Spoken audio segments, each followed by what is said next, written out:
عليكم وقناة الكرة تحكم في مدينة الغردقة. معاكم النهارده هتكلم عن ماتش الأهلي وسيراميكا، الفوز 4-1 نتيجة كبيرة لكن لا تعبر عن نتيجة المباراة والمباراة القوية اللي قدامها فريق سيراميكا كليوباترا بقيادة المدير الفني أيمن الرمادي.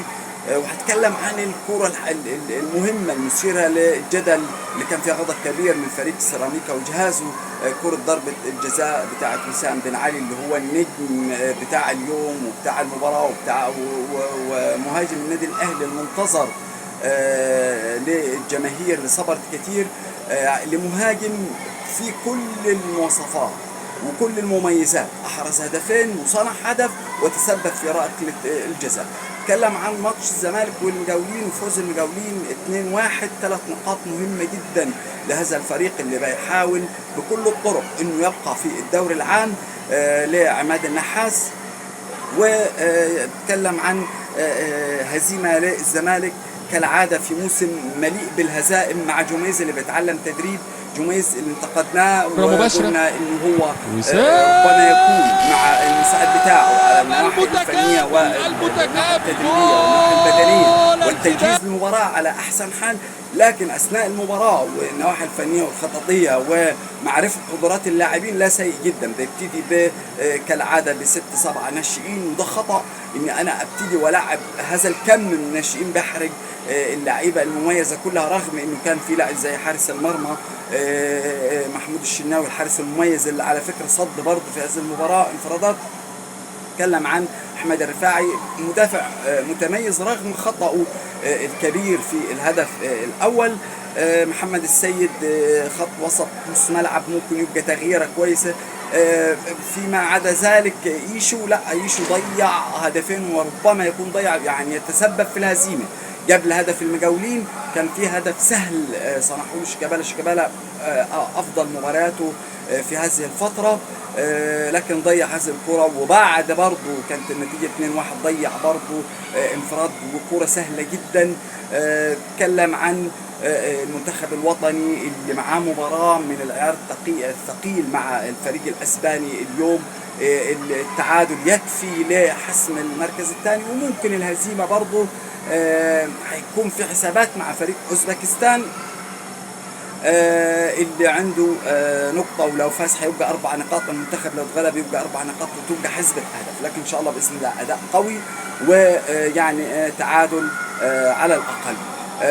إذا تكلمنا عن ماتش النادي الأهلي، وسام كان يعني أفضل لاعب المباراة وعمل كل حاجة في الكرة. تتكلم عن المهاجم عنده كل المميزات، مهاجم أولا طويل سريع برجل واسع بيسدد بيلعب ضربات جزاء على مستوى متميز جدا، بيسدد يعني ركلات حرة، بيلعب بالهيد، بيصنع كل شيء في كرة القدم.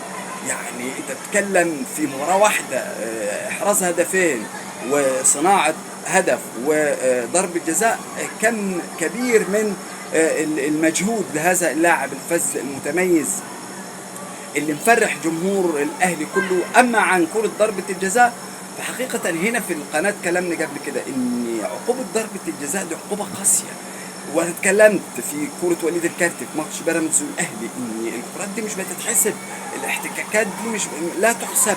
اني ابص في مجهر كده عشان هل لمس اللاعب رجل اللاعب واجيب صباع اللاعب فوق والشده ولمسه الايد، كل ده لا يحسب في اوروبا. ماتش المنتخب الاولمبي المصري مع الاوزبكستاني كان في 3 كرات فيهم احتكاك شديد وشد مع حسام عبد المجيد، ولا كره حسبها الحكم. ده هو التحكيم، ولازم كل التحكيم يبقى شكل واحد واداء واحد. كل الكرات اللي كانت مؤخرا دي في الدوري عندنا لا تحسب ضربات جزاء. ضربة الجزاء منع هدف عقوبة قاسية، فيجب أن تكون مخالفة كبيرة، مخالفة واضحة، مش مدافع معاه الكرة ويجي المهاجم من ورا ويحط جسمه ويعني أكيد هيحصل احتكاك. اما عن الحكم واستدعاء الفار فاكيد هو شاف ان الكره ربما يكون فيها شبهه او لا تستدعي، لكن تكبر محمد معروف انه لا انا ازاي حسبتها وانا المفروض افضل حكم وحكم دولي. وكان في مشاكل واتضرب في مباريات اللي شفناها في طبعا في الكونفدراليه في البطوله الافريقيه. لا يعني انا شفت حاسس ان في خطا، لا انا احسب الخطا. هل ما بيتفرجوش ما بيشوفوش ما فيش محاضرات ما بيشوفوش مباريات عالميه عشان ما يتسببش في احتقان؟ عموما كده كانت دقيقه 56 واعتقد النادي الاهلي عنده اصرار للفوز، النادي الاهلي عنده اصرار للفوز، النادي الاهلي لا يشبع من الفوز ولا من البطولات ولا من الاهداف. تتكلم عن 2-1 يرجع ويحافظ، لا يرجع ولكن بيلعب تمريرات حاسمه وبيلعب كرات طوليه وبيجيب الهدف الثالث وبيجيب الهدف الرابع، هدفين في الدقيقه 90. فريق مصر على الانتصارات، مصر على البطولات، بيلعب بالتشكيله الاساسيه. فريق في كم من الانسجام والتناغم ما بين الفريق، مهما لو كانت في مشاكل صغيره لا ما بتظهرش مع الفوز ومع الانتصار ومع بطولة الدوري اللي هتحسم بعد 3 مباريات فقط عشان يستطيع النادي الأهلي يريح لاعيبته الأساسية لموسم قوي قادم مليء بالمباريات. أما نادي الزمالك فهنا قلنا عندنا مشكلة مع جوميز نفسه، جوميز نفسه فنيا قليل، يعني معرفة قدرات اللاعبين لا سيء، لاعب زي روجم لا يعني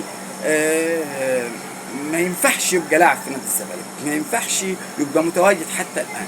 طبعا في هدف تسبب فيه هو جاي يشوط الكوره، شفته هو بيشوط الكوره طبعا هو قصده يشوط الكوره على الجون، شوف جت بشكل غريب ازاي، وطبعا كملها الجزيري ودخل هدف.